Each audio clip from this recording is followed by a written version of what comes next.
Welcome to Hull and Estates and Succession Planning, a series of podcasts hosted by Ian Hull and Suzana popovic-montag. The podcast you've been listening to will provide information and insights into estate planning in Canada. From the offices of Hull & Hull in Toronto, here are Ian and Suzana.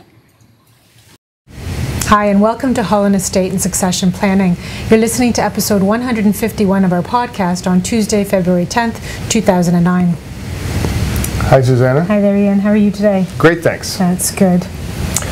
So, continuing on with our discussion about the corporate issues and sort of some of the fallout of some of those expectations with clients, I thought I would react to a question that we got in and remind everyone that please feel free to obviously go to our blog, daily blog at Hull and Hull, our email address is hullandhull@gmail.com, and then our daily blog is at estatelaw@hullandhull.com.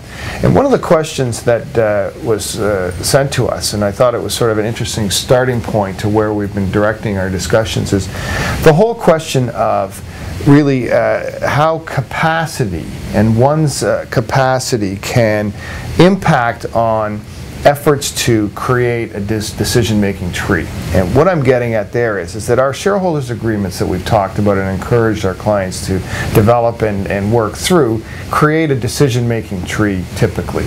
And we can talk about how that tree is set up today, but one of the overlying facts is that if you've done all this hard work to create an ability to have some consensus building, decision-making input from everyone approach, what happens when the head or the heads of the family doesn't have capacity or is starting to lose capacity? And so what I thought we'd do today is talk about, first of all, let's start with the decision-making tree and what are some of the considerations you might put into your shareholders agreement, and then sort of overlay some of that comment on how we struggle with questions of capacity. And Ian, really within this forum, when we're talking about, this openness, this communication and speaking with family, it sort of makes sense to segue these kinds of considerations as part and parcel of this whole planning, I think, because while you're demonstrating to individuals how it is that you'd like to see things unfold, you can also dovetail in these considerations of what you'd like to see happen if you can no longer be in control or you can no longer direct that process. So I think it really lends itself well to the whole forum where all of this is being discussed at the same time. So the first question is, who is going to make the decisions, and how do we affect those that decision-making tree in the context of what happens if that person is A, unable to, maybe with lack of capacity, or B, isn't in the country anymore, goes down to Florida for 6 months.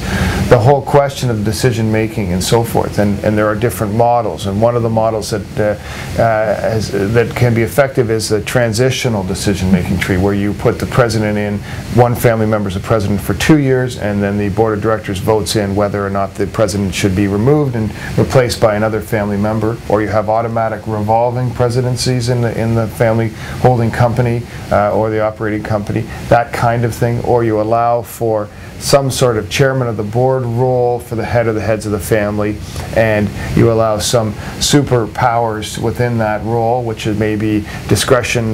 For example, the head of the family can be the only one who decides ultimately whether or not the company may borrow, or they may decide whether or not the company may sell shares and so forth. And then trickle down to the president, who will have day-to-day operational decisions. Those are the kinds of things. Who are making the decisions? What decisions need to be made? All of that has to be carefully sort of considered in the context of what kind of business you're running.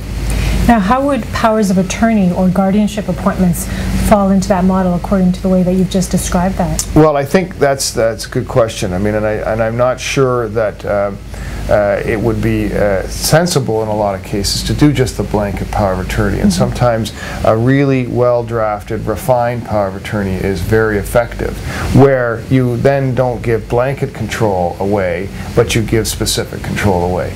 And that helps you. I mean, again, some of these considerations is, let's look at basic corporate law. If you've got a corporation and you've got shareholders, who's going to have what's sufficient for quorum? What's sufficient for lending powers? What's sufficient for some of the core financial decisions you're going to have to make in terms of participation? And you may want to tune the power of attorney document and fine-tune it to reflect on some of those issues that you know and you can anticipate. So if you're in a business where you are buying a lot of inventory and you are going in and out of lines of credit regularly, is there a reason to have that a superpower role of a CEO in there and so forth? That's great. All right, so one of the other things that we struggle with, and the question of a power of attorney ties into this as well, is that are we looking for unanimous vote? Or are we looking for majority rules? Are we looking for, as I said earlier, some sort of superpower rules? And those are kind of considerations, again, we want to look at, but not as much on the capacity issue, because if we fine-tune or create our power of attorney well enough, but in a power of attorney document, we will often see more than one attorney.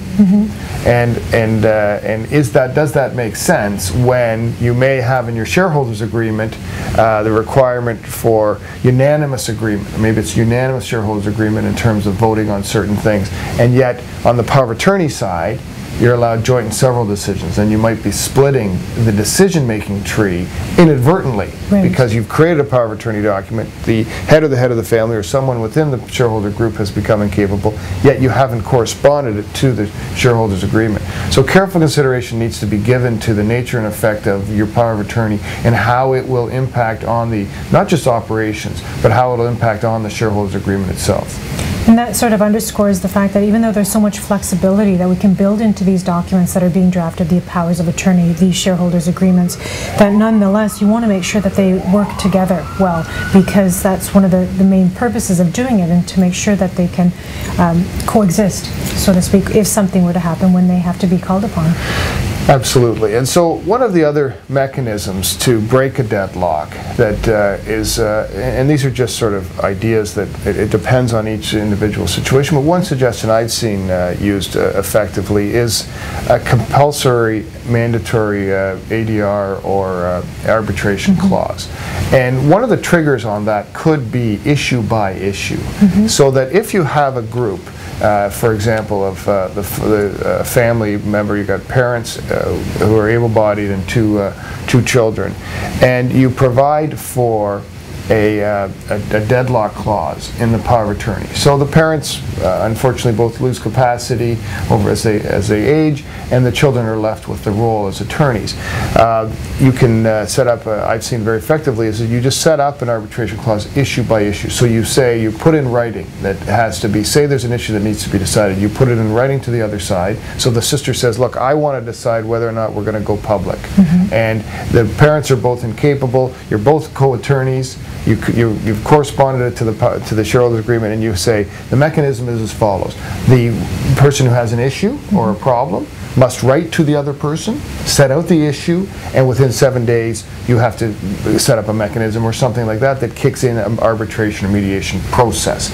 And you can do it issue by issue, so that it creates the tension really focusing on one issue as opposed to the global, because most of the operational questions aren't going to be problematic.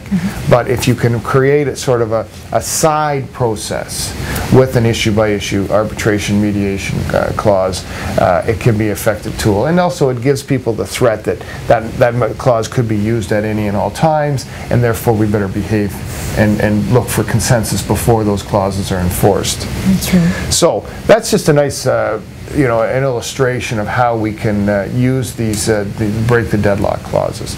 So I think that's really, I hope that we've answered the question that was asked, talking about the capacity issues and how they overlay in the decision-making tree in the shareholders agreement context. And we appreciate the question. I'm always looking forward to input at hullandhull@gmail.com. Or feel free to visit our blog at estatelaw@hullandhull.com. You have been listening to Hull on Estates and Succession Planning by Ian Hull and Suzana Popovic-Montag. The podcast you have been listening to has been provided as an information service. It is a summary of current issues in estates and estate planning. It is not legal advice, and you are reminded to always speak with a legal professional regarding your specific circumstance. To listen to other Hull and Hull podcasts or leave any questions or comments, please visit our website at hullestateation.com.